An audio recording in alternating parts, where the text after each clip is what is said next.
Não é uma boa medida para todo mundo, mas se olharmos do ponto de vista estatístico da população, é uma boa medida.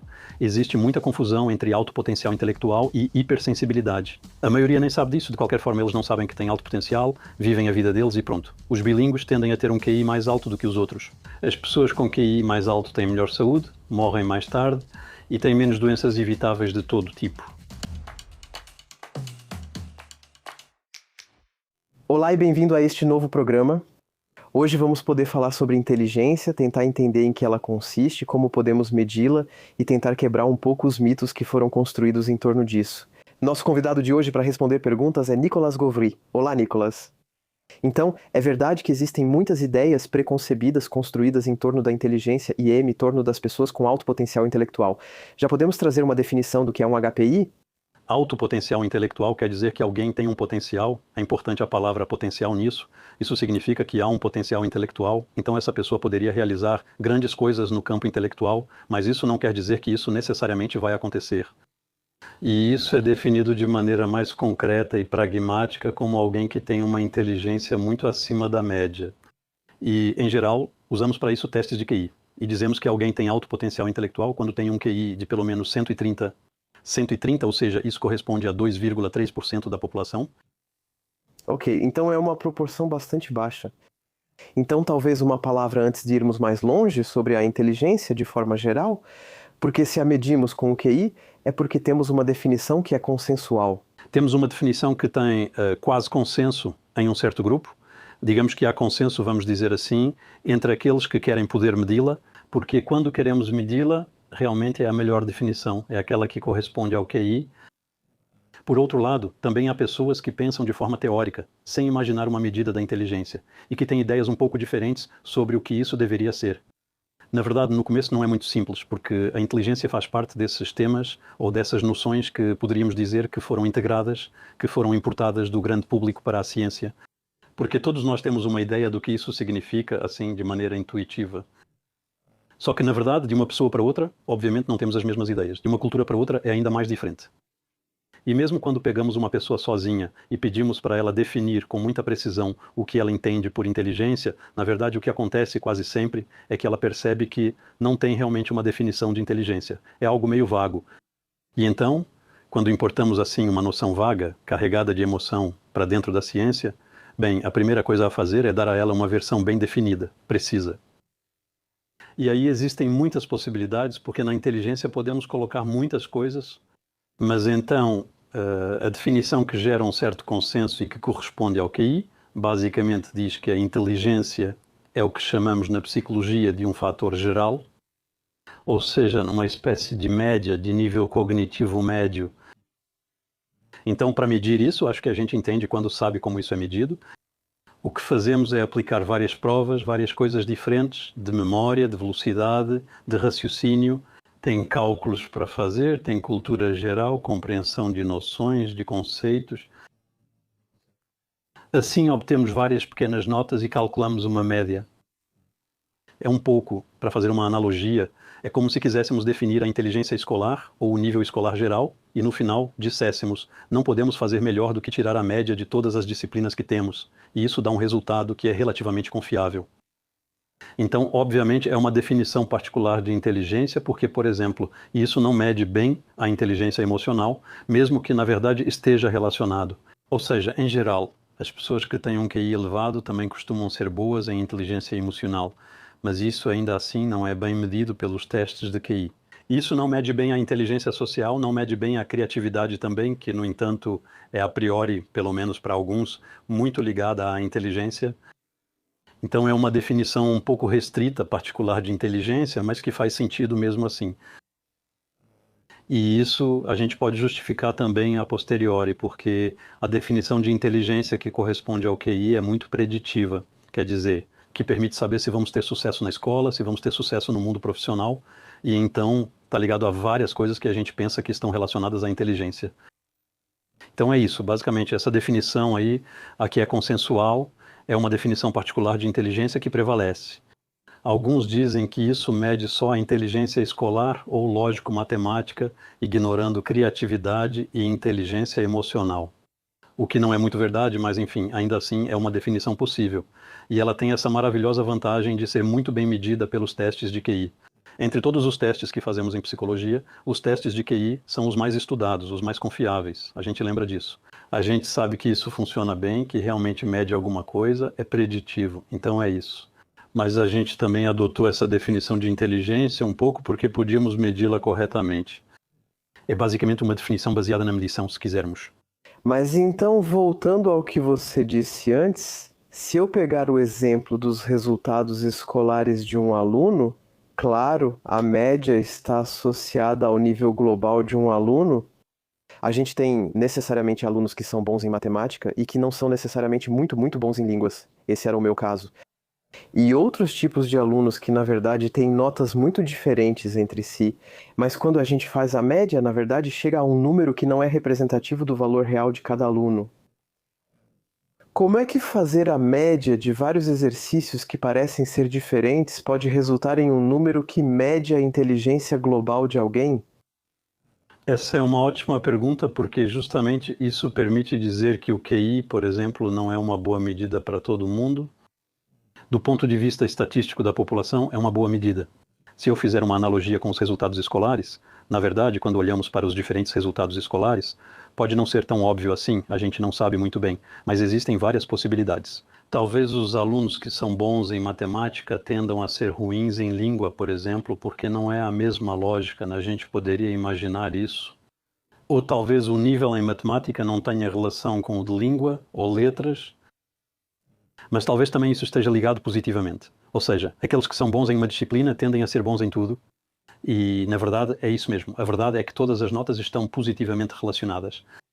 Em geral, alunos bons em uma matéria costumam se destacar em todas as matérias. E aqueles que são fracos em uma matéria tendem a ser fracos em todas as matérias.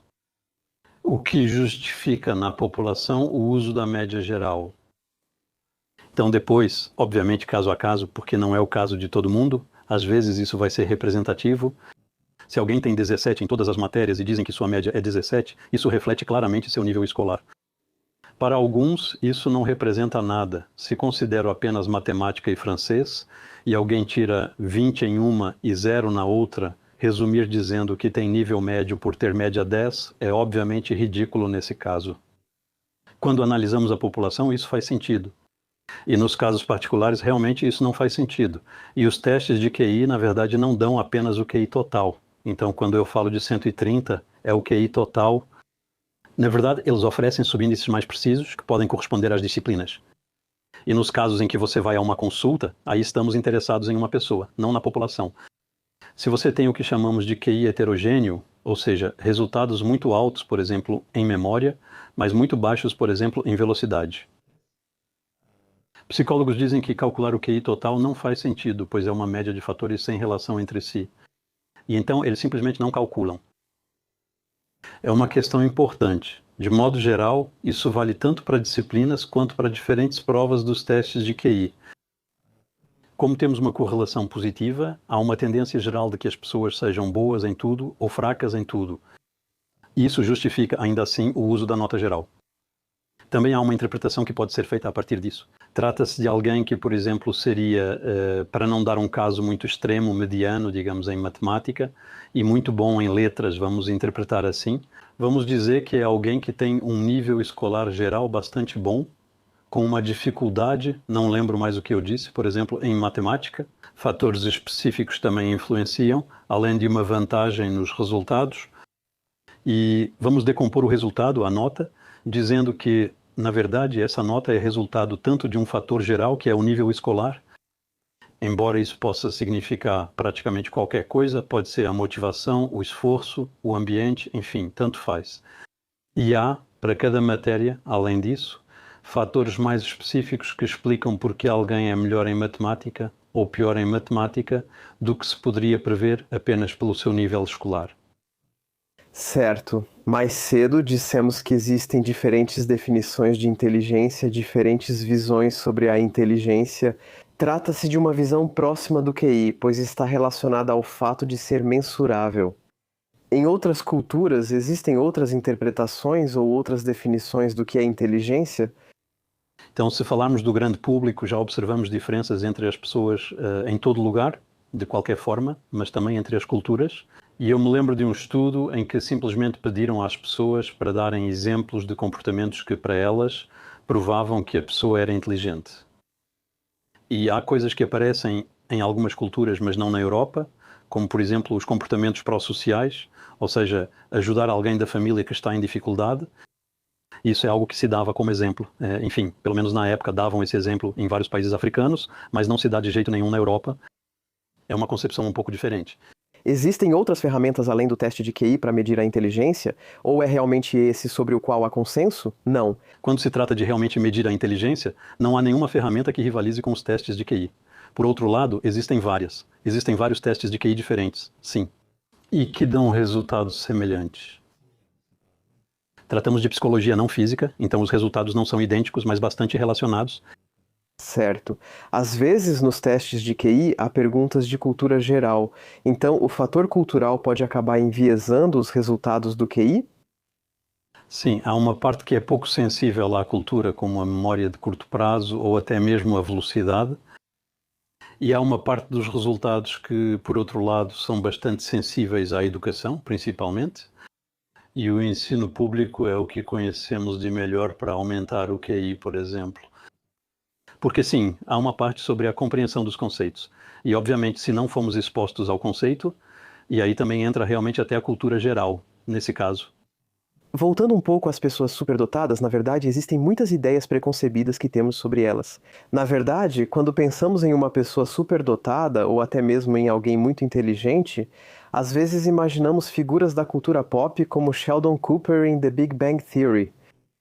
Personagens que geralmente são bem peculiares, bastante à margem. Existem estereótipos, ideias preconcebidas que temos sobre pessoas de alto potencial que são verdadeiras ou a maioria é falsa? Então, A maioria das negativas é falsa. a maioria das negativas? Certo. Na verdade, isso é meio estranho. Existem alguns estereótipos um pouco contraditórios, mas que existem ao mesmo tempo. Se pedirem para citar uma figura histórica que provavelmente era superdotada, todo mundo pensa logo em Einstein ou Newton. E aí, nesse caso, parece bastante razoável, mesmo que a gente não saiba de verdade porque não temos o QI do Einstein.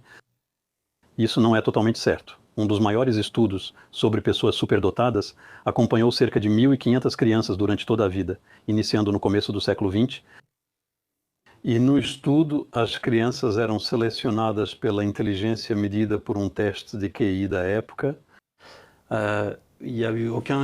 Nenhuma das crianças ganhou um prêmio Nobel. Por outro lado, teve 2 que ganharam um prêmio Nobel, mas que não foram incluídos no estudo porque não tinham um QI suficiente. Então isso quer dizer que não é só isso que conta na realidade. Temos esses estereótipos sobre pessoas com altas habilidades ou superdotados. São pessoas muito bem-sucedidas que fazem grandes descobertas e se tornam grandes cientistas, artistas ou filósofos. Isso não é completamente absurdo, mesmo que nem todos sejam tão notáveis. Mas também há estereótipos inversos. Imaginamos crianças infelizes, socialmente desajustadas, cheias de problemas emocionais, tipo Sheldon, incapazes de entender as emoções de forma geral. Isso é completamente falso. Na verdade, durante muito tempo, entre os cientistas, houve 2 hipóteses opostas, o que chamavam de hipótese da vulnerabilidade, segundo a qual uma inteligência muito alta, no sentido de QI, se torna um problema. E a hipótese da resiliência, que diz ser uma vantagem. Todos concordam que, a princípio, isso é vantajoso, pois inteligência é uma vantagem, mas quando se é muito inteligente, isso também pode trazer dificuldades, nem que seja só porque a gente fica um pouco deslocado em relação aos outros. Que, por exemplo, na escola, talvez a gente fique entediado porque é fácil demais, não anda rápido o suficiente. Talvez na juventude não encontremos colegas por interesses diferentes. E ao contrário, se, por exemplo, a gente pula uma série, vai acabar ficando com pessoas mais velhas que no campo intelectual talvez tenham os mesmos interesses que a gente, mas então não nos outros campos. Para brincadeiras ou histórias de paquera, não sei. Chegar muito jovem no Fundamental 2 também deixa a pessoa um pouco deslocada em outras coisas. Isso gera dificuldades e a questão é saber qual das duas pesa mais. Então, a hipótese da vulnerabilidade diz, são mais as dificuldades que prevalecem. E a hipótese da resiliência diz o contrário, isso dá ferramentas para superar os problemas. E, na verdade, quanto mais estudos são feitos, há cada vez mais estudos com amostras muito grandes, muito bem feitos, e que quase sempre apontam para o lado da resiliência. Por exemplo, o mais evidente são os resultados escolares. Porque aí temos dados não só por milhares, mas por milhões. E, na verdade, a inteligência, em todos os níveis de inteligência, é uma vantagem escolar. O que significa que aqueles que têm um QI de 110 têm, em média, resultados melhores, em média, obviamente, resultados melhores do que aqueles que têm um QI de 100. Mas aqueles que têm um QI de 160 também têm, em média, resultados melhores do que aqueles que têm um QI de 150. Então isso nunca para, na verdade, em todo o espectro do QI. Isso vale para todas as disciplinas, exceto a educação física e esportiva. Ou não é negativo, pelo menos. Ou seja, um QI mais alto não faz com que os resultados em educação física e esportiva sejam piores. Na verdade, simplesmente não há relação. Então não é nem uma vantagem nem uma desvantagem. Mas mesmo em arte, está mais relacionado às ciências, às línguas, depois às letras e por fim à arte. Mas tudo está ligado ao QI, que permite prever as notas. Ok, então os estereótipos são verdadeiros? Existe uma lista de critérios que permite identificar uma pessoa com altas habilidades? Então existem critérios, mas eles nunca são realmente relevantes. E isso é compreensível porque, como o alto potencial intelectual é algo raro, se a gente observa algo que não é raro, por exemplo, vou pegar um exemplo de um estereótipo que é confirmado, a curiosidade. Na psicologia, existe um conceito mais geral chamado abertura, que inclui principalmente curiosidade e desejo de conhecer novidades. Podemos ter uma grande abertura porque queremos ler livros de ciência, mas também porque queremos viajar, gostamos de museus, todas essas coisas. Tudo isso faz parte da abertura. E as pessoas com alto potencial intelectual realmente têm, em média, uma abertura maior. Quando imaginamos uma criança com alto potencial intelectual particularmente curiosa, esse é um estereótipo correto. Só que a diferença ainda é pequena entre as pessoas com alto potencial intelectual e as outras, e se a gente se basear no fato de que uma criança é particularmente curiosa para pensar que ela talvez tenha alto potencial intelectual, vamos errar em quase todos os casos, porque só 2 ou 3% têm alto potencial intelectual. Então, talvez entre aqueles que são muito curiosos, haja 5%, ou seja, o dobro, o que já seria um efeito importante. Mas isso por si só não é um sinal revelador. Mas, dito isso, esse é um estereótipo que está correto.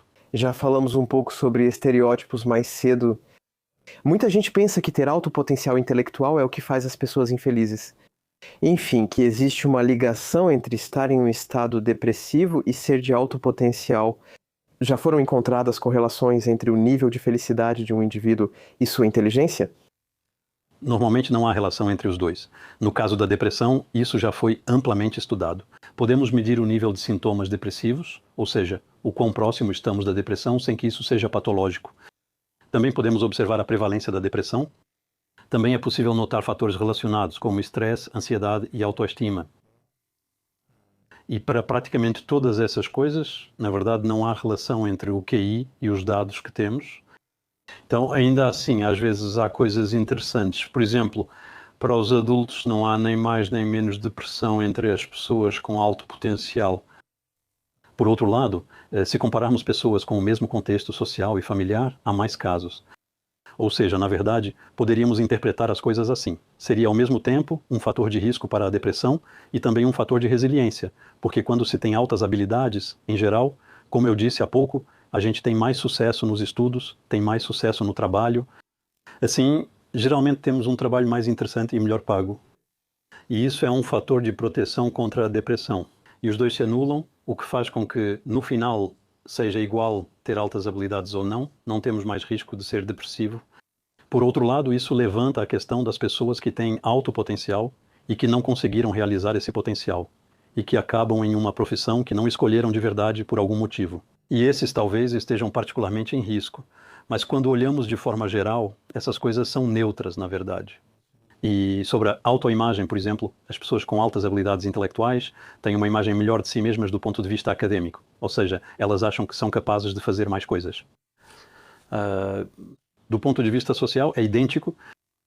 E a única coisa que encontramos em um estudo muito grande, com mais de 200 mil pessoas, foi o autoimagem atlética, ou seja, a autoimagem do ponto de vista esportivo, que era mais baixa em média entre as pessoas com altas habilidades intelectuais. entre as crianças.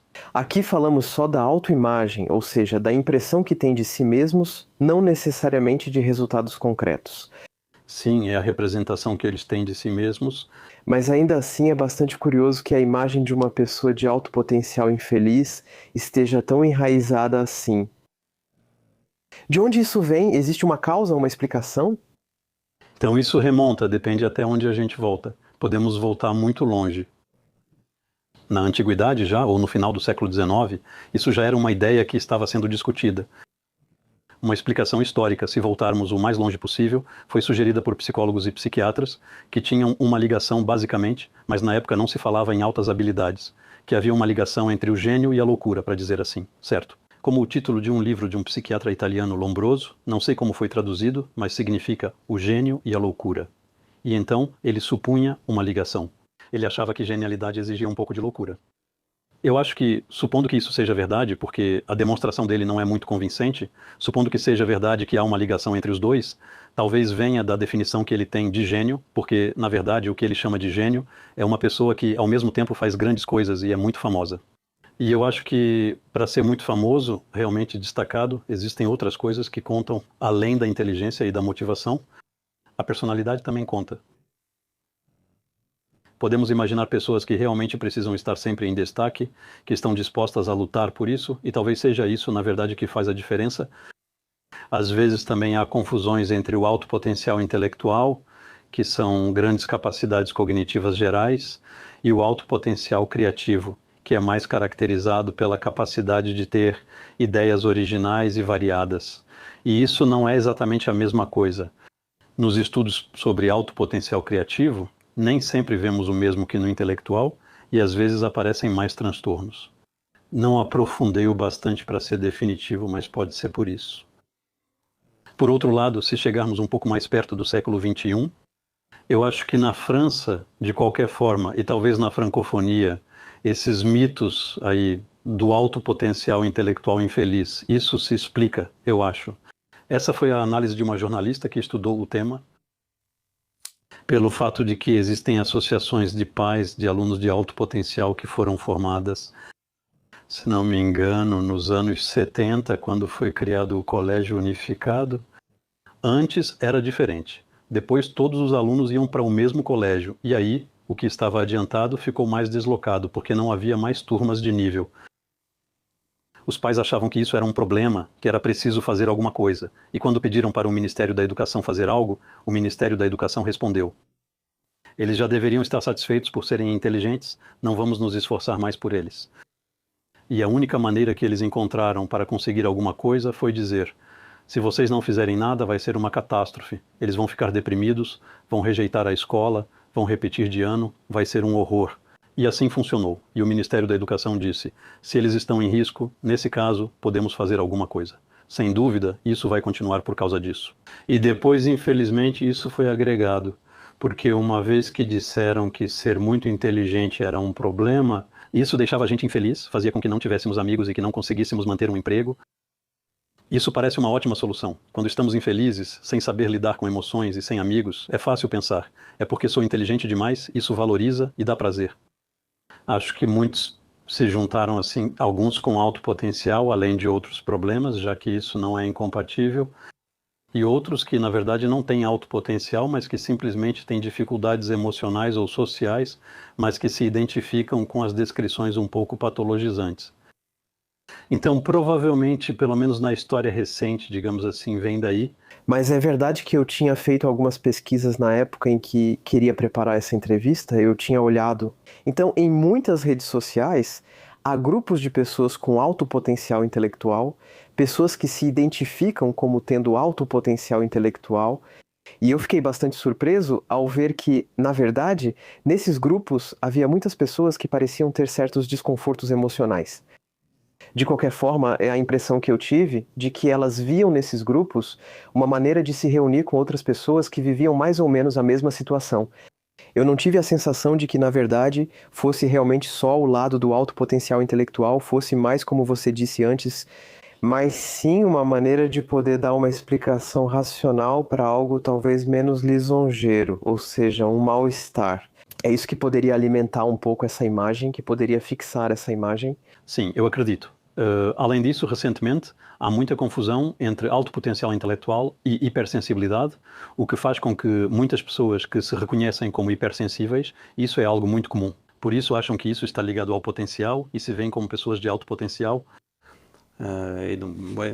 Existem muitos grupos e como não acompanho tanto, vejo nas redes sociais que cada um tem características um pouco diferentes. E em alguns grupos, o que parece óbvio, na verdade, são grupos de pessoas muito sensíveis, basicamente, das quais algumas, obviamente, também têm alto potencial intelectual. Isso não é incompatível, mas não necessariamente. Mesmo quando há um processo de seleção, por exemplo, existe a associação Mensa, há um processo de seleção, então não se pode entrar na Mensa se não for de alto potencial. Eles aplicam um teste coletivo ou exigem que a pessoa já tenha feito um teste de verdade com um psicólogo. Então são apenas pessoas de alto potencial. Recentemente, um pesquisador publicou um artigo pedindo que parem de fazer estudos com pessoas da Mensa, pois elas não são representativas das pessoas de alto potencial intelectual. Por exemplo, frequentemente encontramos na Mensa mais dificuldades emocionais e sociais do que na população em geral, enquanto que nos estudos que não buscam pessoas de alto potencial apenas na Mensa, mas sim em qualquer lugar, ou seja, que tem uma amostra mais representativa dos indivíduos de alto potencial, não existe essa diferença. Uma explicação é que a maioria das pessoas de alto potencial, na verdade, a maioria nem sabe disso, de qualquer forma, elas não sabem quem são os indivíduos de alto potencial. É a vida, é só isso. E aqueles que sabem, depois de passar o choque de descobrir isso, às vezes é um choque. Para muita gente mesmo, é um choque. Frequentemente descobrimos isso por causa dos filhos. Filhos que vão bem na escola fazem um teste, o psicólogo sugere que pulem uma série, e começamos a questionar se também somos assim. Às vezes, as pessoas só descobrem isso ao fazer um teste depois. E como é uma etiqueta, é um peso que não deveria estar ali, mas é assim mesmo. Às vezes isso causa um choque. Mas depois que o choque passa, na verdade, para a maioria das pessoas, é só uma característica, não é algo muito importante. A maioria das pessoas superdotadas ou não sabe ou não dá muita importância para isso.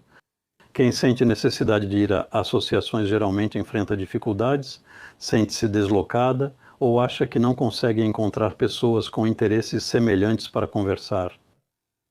E isso faz com que haja um pequeno viés, não quer dizer obviamente que na Mensa só tenha pessoas com problemas, mas existe um pequeno viés que faz com que na Mensa haja um pouco mais disso. Há mais pessoas com dificuldades e transtornos associados. Então, há mais pessoas que têm altas habilidades, superdotação e autismo, ou altas habilidades, superdotação e TDA, transtorno de déficit de atenção.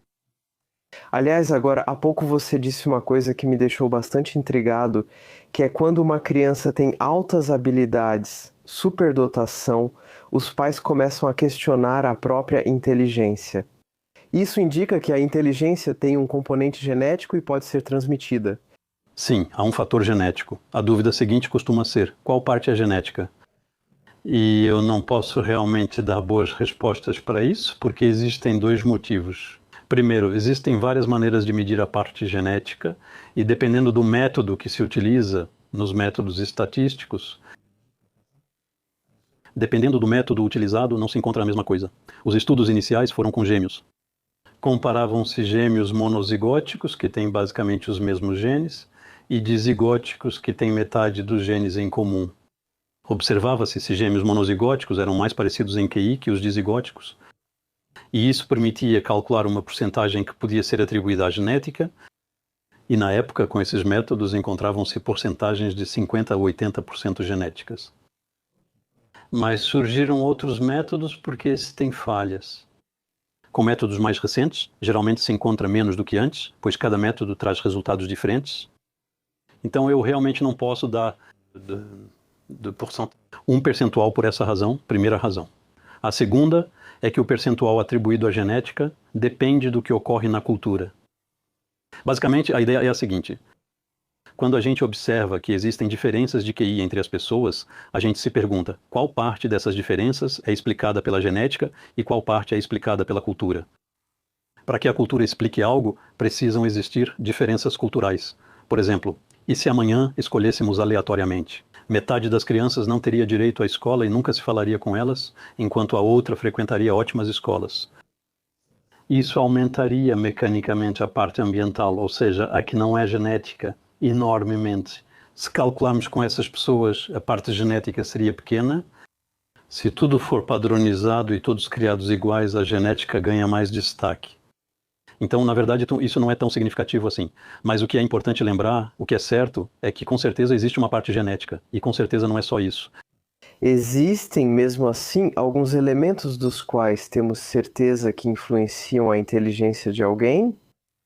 Então, do ponto de vista genético, sim, mesmo que, na verdade, nos estudos, eles identifiquem cada vez mais genes, mas já são centenas e centenas que, individualmente, têm um efeito praticamente nulo sobre o QI. Geneticamente, não sabemos exatamente como isso funciona. E, além disso, tudo isso está em interação, não é algo isolado.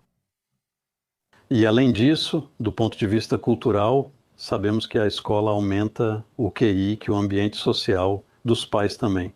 Enfim, o ambiente em que crescemos, isso também influencia, a alimentação provavelmente também. Depois não posso dar números e valores, dizer o que é mais importante, o que é menos importante. E também outras coisas. Você tinha feito a pergunta sobre o bilinguismo. No ano passado saiu um estudo sobre isso, pois já sabíamos da ligação entre ambos. Ou seja, os bilíngues tendem a ter um QI mais alto do que os outros. Mas então, a gente não sabe em que sentido isso vai. Se é porque eles são bilíngues que o QI aumenta, ou se para ser bilíngue já é preciso ter um QI alto, isso poderia explicar. Mas aí, alguns pesquisadores recuperaram dados de crianças que foram testadas em 1947 aos 11 anos, e agora reencontraram essas pessoas e têm informações sobre elas, então sabem quais são bilíngues e puderam medir novamente o QI. O QI é relativamente estável ao longo da vida, a partir dos 67 anos, mas também não é algo gravado em pedra. Então, ainda assim, existem algumas mudanças. E quando eles analisaram, viram que aqueles que se tornaram bilíngues depois, então, tiveram um QI que evoluiu mais ou aumentou mais em média do que aqueles que não se tornaram bilíngues. E então isso aponta um pouco no sentido de que é o bilinguismo que faz o QI aumentar, e não o contrário. Já que, com o mesmo QI inicial, na verdade, aqueles que são bilíngues têm um QI mais alto, 50 ou 70 anos depois. Aliás, falando nisso, existem muitos aplicativos, há até muitos catálogos que contêm exercícios e jogos que supostamente ajudam a manter o QI ou até mesmo aumentá-lo. Isso realmente funciona ou é só um mito? Em geral, isso não funciona. Existe uma parte do QI que pode ser desenvolvida, mas, por exemplo, a velocidade não muda muito. Podemos melhorar a concentração, coisas assim. Então, isso pode influenciar um pouco e pode afetar alguns domínios específicos, como a compreensão de conceitos e tudo o que podemos desenvolver com a escola. Depois, se você treinar para os testes de QI, obviamente você vai conseguir acertar. Você decora as respostas, você vai acertar, mas esse não é o seu verdadeiro QI. Isso não será representativo. Existem mesmo assim técnicas, coisas que podem ser feitas para conseguir manter o QI pelo maior tempo possível, mesmo com o passar dos anos? Sobre o declínio cognitivo na velhice, parece que isso é realmente um efeito, porque aqueles que leem muito, aqueles que têm uma atividade intelectual regular, geralmente apresentam um declínio menos rápido. Então, isso pode ser um fator limitante, digamos, para o declínio cognitivo. Em relação então ao QI e à inteligência, há pouco a gente abordou isso, conversamos um pouco sobre o assunto, que não é porque uma pessoa tem um QI elevado que ela vai ter mais sucesso na vida. Existe ainda assim uma correlação entre o sucesso de uma pessoa e sua inteligência? Sim, como eu disse há pouco, isso vale para os resultados escolares em praticamente todas as disciplinas. Mas, além disso, é em todos os níveis. Isso ocorre da educação infantil à universidade, mas mesmo depois, no ambiente profissional, em geral, as pessoas com QI mais alto são consideradas melhores, têm profissões mais alinhadas ao que escolheram, são em média mais bem pagas, e isso até tem consequências biológicas na medicina. Sim, as pessoas com QIs mais altos têm melhor saúde, morrem mais tarde e têm menos todo tipo de doenças evitáveis. Câncer de pulmão é menos comum em pessoas com QI mais alto. Como os estudos são antigos, há pelo menos duas hipóteses para isso. Uma delas é que as pessoas com QIs mais altos tendem a cuidar mais da própria saúde. Talvez também seja porque quando se tem um emprego melhor, mais bem pago, fica mais fácil. E tem outra explicação, um pouco mais triste do ponto de vista social, que é o fato de que eles têm empregos menos perigosos. Então, por exemplo, eles são menos frequentemente mineiros. Como são estudos em que encontramos pessoas que agora já faleceram, mas que foram testadas há muito tempo, alguns trabalhavam em ambientes muito perigosos, o que impacta até na saúde. E ainda sobre esse lado do sucesso, eu procurei na internet pessoas conhecidas, pessoas famosas que eram reconhecidas por suas conquistas. E toda vez eu tentei encontrar o QI deles, o teste de QI deles. E eu fiquei bastante surpreso ao perceber que, para muitas pessoas que têm sucesso e que conseguiram vencer, o QI delas não era tão alto assim. Enquanto, na verdade, inconscientemente, eu tendo a pensar que quanto mais uma pessoa é bem-sucedida, então eu deveria ter uma espécie de curva exponencial de QI nas pessoas que realizaram mais coisas. Mas não parece ser o caso. Então, existe uma correlação, mas não parece ser o único fator. Quais são os... Não é o mesmo e não é o único fator. Então, há pouco a gente falou sobre criatividade. O que provoca o sucesso, na verdade, mesmo que seja uma palavra meio vaga? Bem, então é uma ótima oportunidade para falar de outra definição possível de superdotação, que é um pouco menos consensual. A vantagem de falar só do QI é a simplicidade. Faz-se um teste, vê-se o resultado e sabe-se se a pessoa é superdotada ou não. Mas há psicólogos que dizem que não é uma boa maneira de medir as coisas, porque o que a gente realmente gostaria, quando tenta identificar os superdotados intelectuais, é encontrar as crianças ou os jovens que talvez mais tarde vão criar algo culturalmente notável. E então existe outro modelo desenvolvido por um psicólogo chamado Renzulli, nos Estados Unidos, que se chama o modelo dos três anéis. Renzulli afirma que a inteligência é só um dos componentes da superdotação e não é suficiente. E isso é bom porque é um modelo que é ao mesmo tempo simples e muito claro. O que ele diz é que são necessárias três componentes. Tem a inteligência, obviamente, porque é preciso ser inteligente, eficiente. Só ter inteligência nos torna eficientes, mas isso não faz de ninguém um revolucionário ou criador de grandes teorias. A gente só vai saber resolver problemas que as pessoas já sabem resolver. Talvez seja mais difícil para os outros. Também é necessário criatividade para encontrar novas ideias. Este é o segundo. Ele chama de anéis. O segundo componente do modelo dele é a criatividade. Ele diz que se tivermos apenas capacidades intelectuais e criatividade, mas não trabalharmos, não conseguiremos nada. A gente pode ser muito criativo, ter várias ideias, ser super rápido, inteligente, ter uma memória incrível. Se a gente não trabalhar, não vai fazer nada.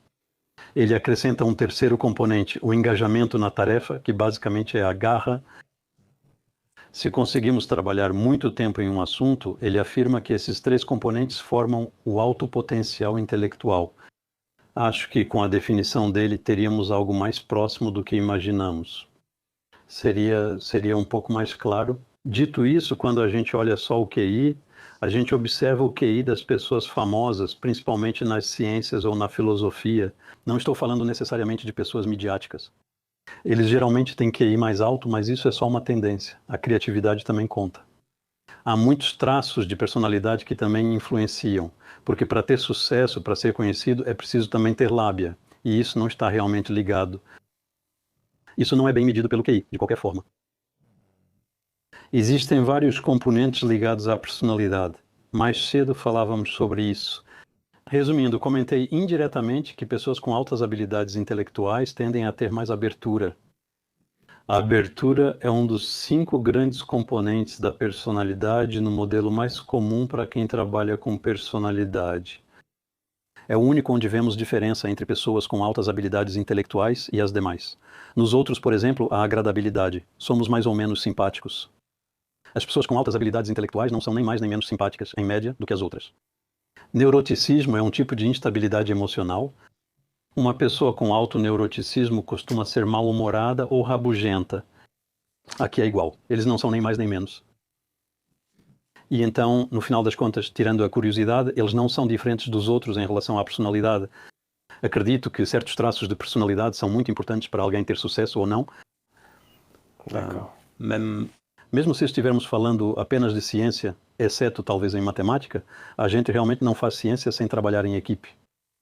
E então tudo o que envolve a capacidade de se adaptar aos outros, talvez liderança também, tudo isso pode ser elementos importantes e que não são medidos pelo QI.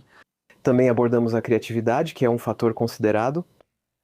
Primeiro, é possível dar uma definição e também é possível medir a criatividade com a mesma eficácia com que se mede o QI? Os testes de criatividade são mais complexos e, por enquanto, existem.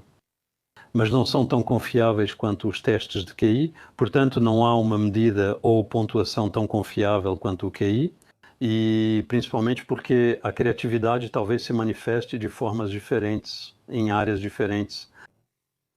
Mas o que a gente chama de criatividade é a capacidade de ter muitas ideias e ideias originais seguindo certas restrições. Por exemplo, para medir criatividade, uma forma é receber uma folha com o início de um desenho e poucos traços. Não é o melhor método, mas já serve. Pedem que você termine o desenho de várias formas, o máximo que conseguir. Aqueles que são criativos conseguem imaginar mais coisas diferentes, por um lado, e principalmente criar desenhos que os outros, em geral, não teriam imaginado. Sei lá, tem um com só 2 traços. Todo mundo pensaria em hambúrguer. Isso não é original. Dá para criar outras coisas também. É bom se houver muitos, mas não é original. Aí tem o lado variado, quer dizer, a quantidade, mas não tem originalidade.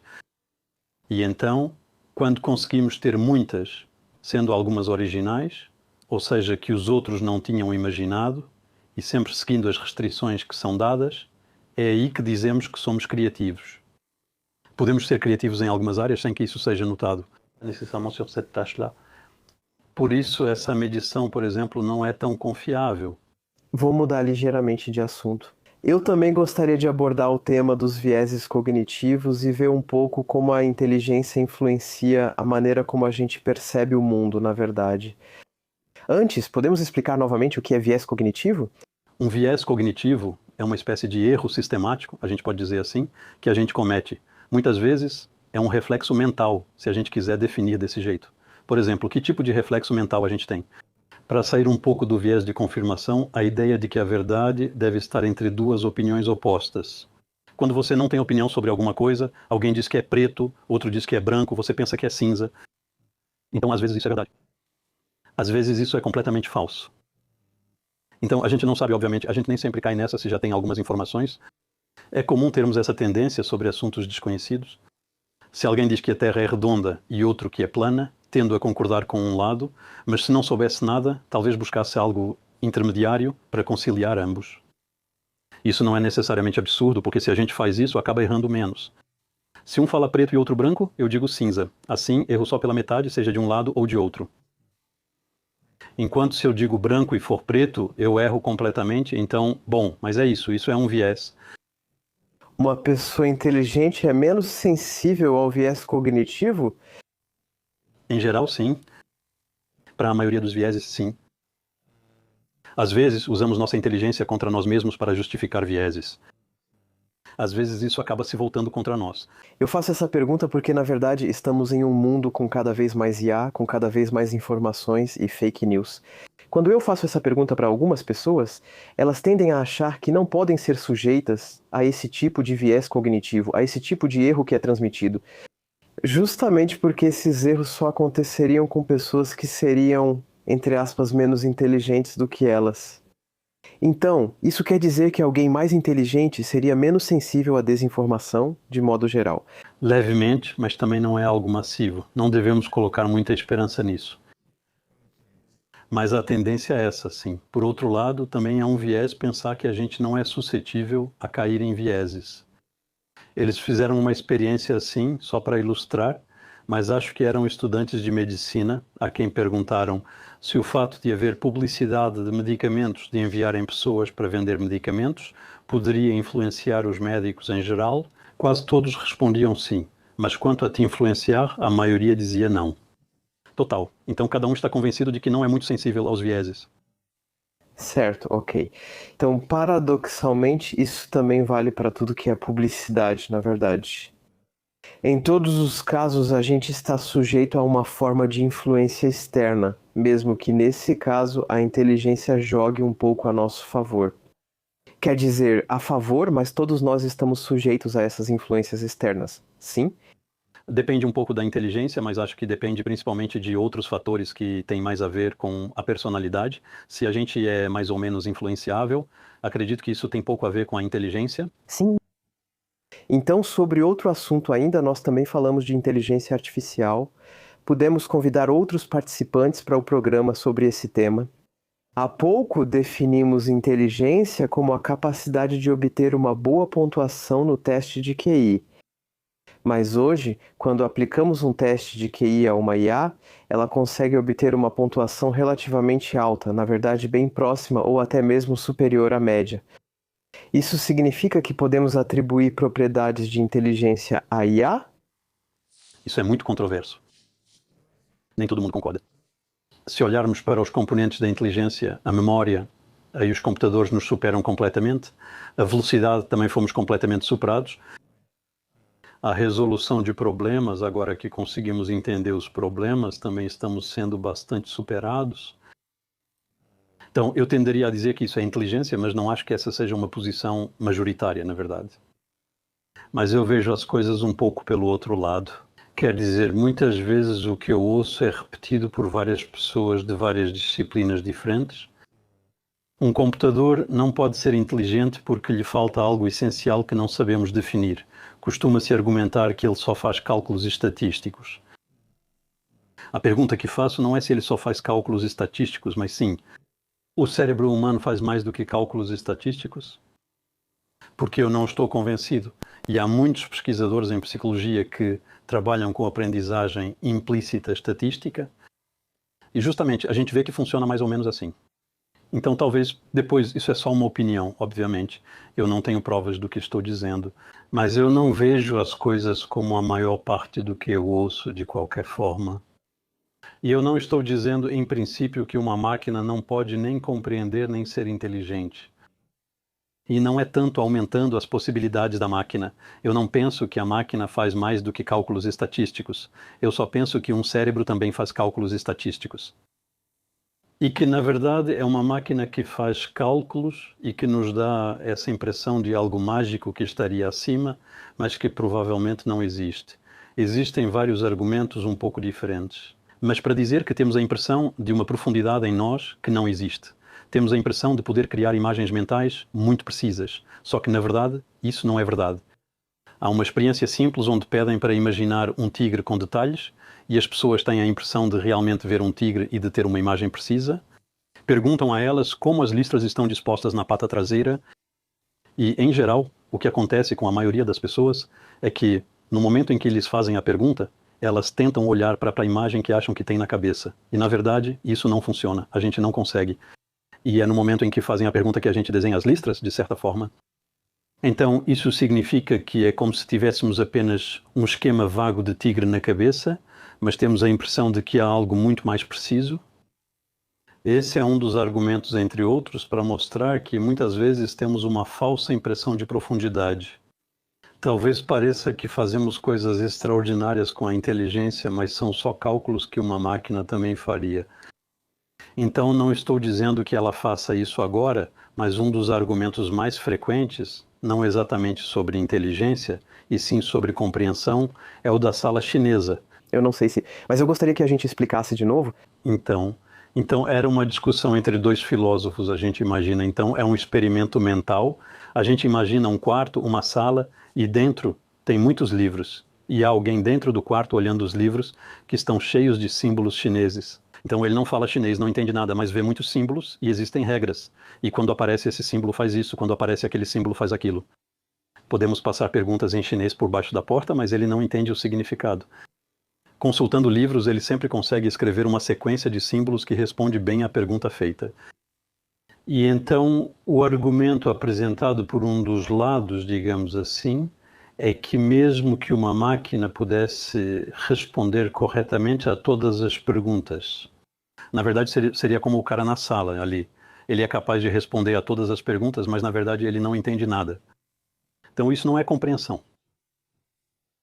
Só que também existe o argumento contrário, que é dizer, o cara lá dentro, a gente pode dizer que não entende chinês, mas a sala como um todo, a gente pode dizer de certa forma que ela entende chinês. A sala com o homem e os livros dentro? E não é certo que haja outra coisa na nossa cabeça, além do equivalente disso, sequências de símbolos, associações e coisas desse tipo.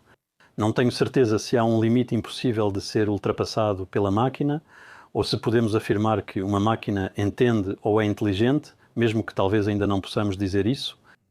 Mas, bom, mais uma vez, essa é uma opinião um pouco minoritária.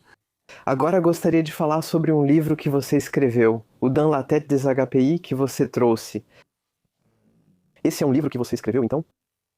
Na verdade, o roteiro foi escrito por Jean-François Marmion e os desenhos por Thomas Mathieu, pois é uma história em quadrinhos. Você era um consultor científico? Fui consultor científico e acabei virando personagem na história em quadrinhos.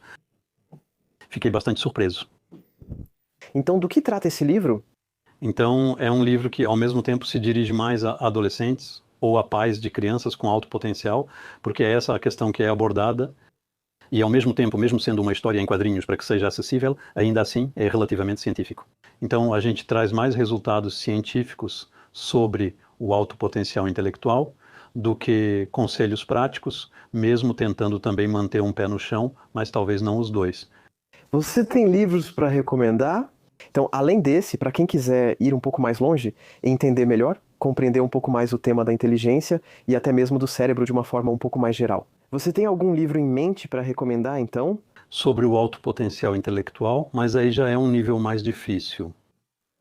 Sobre o alto potencial intelectual em francês, tem Psychologie du haut potentiel. É um calhamaço de 700 páginas e lá dentro a gente quis colocar tudo. Pronto, é o manual de referência. No começo foi feito para profissionais, eles são voltados mais para psicólogos e professores, mas na verdade muitas pessoas leram que não são nem psicólogos nem educadores e acharam interessante. É possível ler partes separadas e ainda entender o texto? Mas é isso, não é o mesmo tipo de leitura. E então, ainda mais difícil, né? Tem um livro do Macintosh que deve se chamar QI at Intelligence Humane, que foi traduzido.